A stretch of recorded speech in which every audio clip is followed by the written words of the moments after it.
ఎలక్షన్‌లో టీఆర్ఎస్ వస్తదా? మరి గవర్నమెంట్ బీజేపీ రావాలా? కాంగ్రెస్ ఏదొస్తే మంచిగుంటదంటారు? ఏదొస్తే బాగుంటుందంటారా? ఆ! ఏది చెప్పలేము. ఎందుకంటే రెండు పార్టీలు రెండు పోటాపోటీగా ఏ ఉన్నాయి. 2? బీజేపీ అట్లనే ఉంది. టీఆర్ఎస్ అట్లే ఉందా? ఉమ్. ఇప్పుడు టీఆర్ఎస్ ఏది ప్రజలకు పని చేయడం లేదు. టీఆర్ఎస్ ఏం చేయలేదంటావా? మోడీ మోడీ ఏం చెప్పిండు ఎలక్షన్లకు రాకముందు? ఆ! నల్లధనం తెస్తా 15 లక్షలు ఇస్తానన్నాడు. ఆ! వేసిండా? వేయలే. ఆ! అన్నీ ఉన్నాయని పెంచి పడేసిండు. ఆ! ఉం. ఇప్పుడు మన టీఆర్ఎస్ పరిపాలన ఎట్లుంది? కొంచెం బెటర్. బెటరేనా? ఈ బీజేపీ, కాంగ్రెస్ కన్నా టీఆర్ఎస్ బెటరే అంటావు. కాంగ్రెస్ అంటే ఇప్పుడు రేవంత్ రెడ్డి ఉన్నాడు కదా. ఆ! కాంగ్రెస్ వస్తే రేవంత్ రెడ్డి కాంగ్రెస్ అధికారం వచ్చినా బాగుంటుంది అనిపిస్తుంది. బీజేపీ కంటే కాంగ్రెస్ బెటర్ అనిపిస్తుంది. మరి టీఆర్ఎస్? టీఆర్ఎస్ ఇక 10 ఏళ్ళు చూసినాం. ఆ! కొంచెం అంటే ఈసారి వేరే వాళ్ళకి ఛాన్స్ ఇస్తే బెటర్ అంట. వేరే వాళ్ళకి కొత్త వాళ్ళకి ఛాన్స్ ఇస్తే ఏమైనా కొత్త పథకాలు వస్తాయి, పేదలకు అందుతాయి అని నా అభిప్రాయం. ఇప్పుడు కొత్త సచివాలయం కట్టింది కదా, పెద్ద బిల్డింగ్ బాగుంది. దానివల్ల తెలంగాణకి ఏమైనా ఉపయోగం ఉండదంటారా? ఇక అది మాలాంటి లేదా చెప్పదు. ఫ్యూచర్ కోసం అయితే బాగానే ఉపయోగం ఉంటుందని నేను అనుకుంటున్నా. ఫ్యూచర్ కాకపోతే మళ్ళీ ఏదైనా గవర్నమెంట్ మారితే మంచిది అంటారు. గవర్నమెంట్ మార్పు రావాలి. గవర్నమెంట్ టీఆర్ఎస్ బాగానే చేసింది అభివృద్ధి. టీఆర్ఎస్ బాగానే చేసింది, పర్లేదు. కానీ ఆయన చెప్పినవన్నీ అమలు చేయలేకపోతుండు కేసీఆర్. ఈ కేసీఆర్ ఈడ స్టేట్ గవర్నమెంట్లో కేసీఆర్ అట్లనే ఉన్నాడు, పైన ఢిల్లీ సర్కార్ మోడీ సర్కార్ కూడా అట్లనే ఉంది.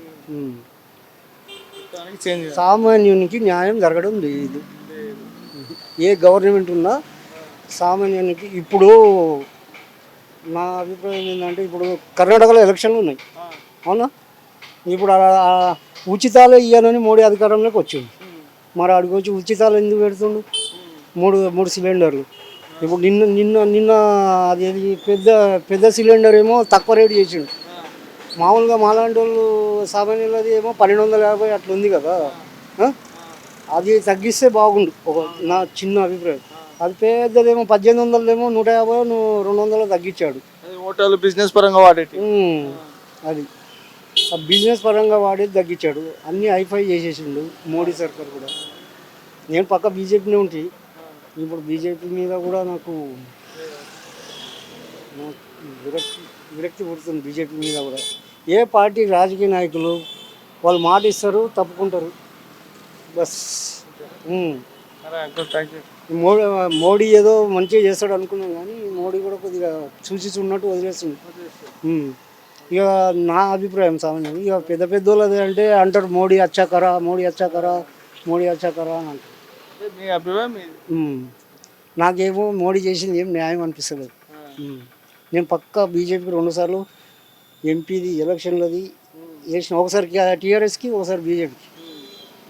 ఇంత ఓపెన్గా చెప్తున్నాను మీడియా ముందు.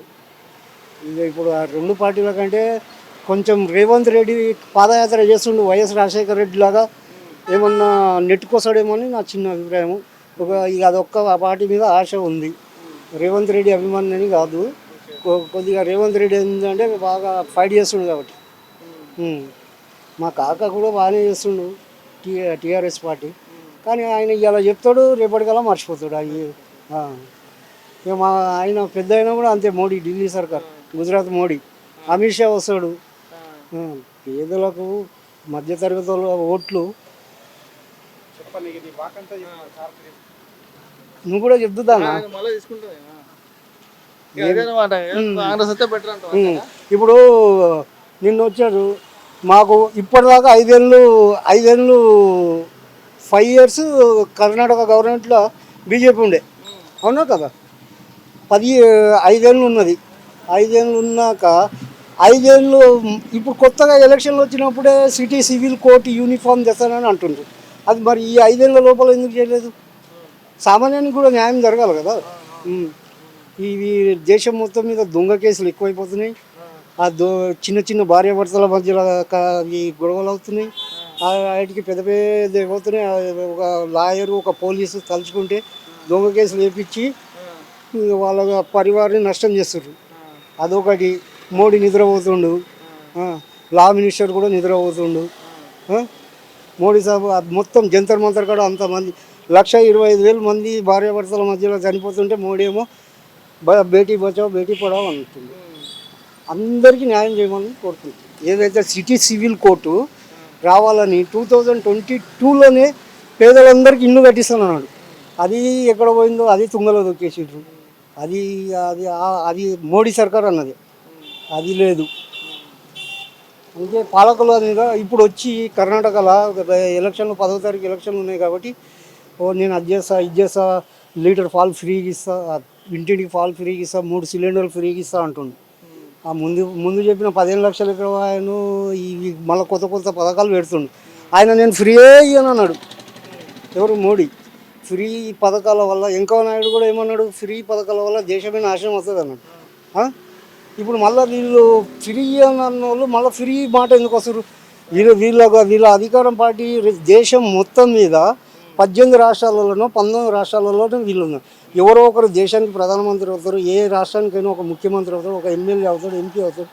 సామాన్య ఓట్ల కోసం ఇప్పుడు ఏదేదో పథకాలు పెట్టి ఓట్లు చీల్చడానికి చూస్తారు తప్ప వాళ్ళకి సామాన్యులకు ఎవరిని న్యాయం చేయడం లేదు. నా అభిప్రాయం ఇది. మంచిదా, థ్యాంక్స్ అండి. హాయ్ ఫ్రెండ్స్, మా టుడే టుమారో యూట్యూబ్ ఛానల్ చూస్తున్నందుకు చాలా థ్యాంక్స్. మరిన్ని లేటెస్ట్ వీడియోస్ కోసం వెంటనే సబ్స్క్రైబ్ చేయండి. అలాగే ఈ బెల్ ని కూడా రింగ్ చేసేయండి. మా నోటిఫికేషన్స్ అన్ని మీ మొబైల్లో వస్తాయి. అలాగే మా వీడియోస్ మీకు నచ్చితే లైక్ చేయండి, షేర్ చేయండి, నచ్చకపోతే కామెంట్ చేయండి.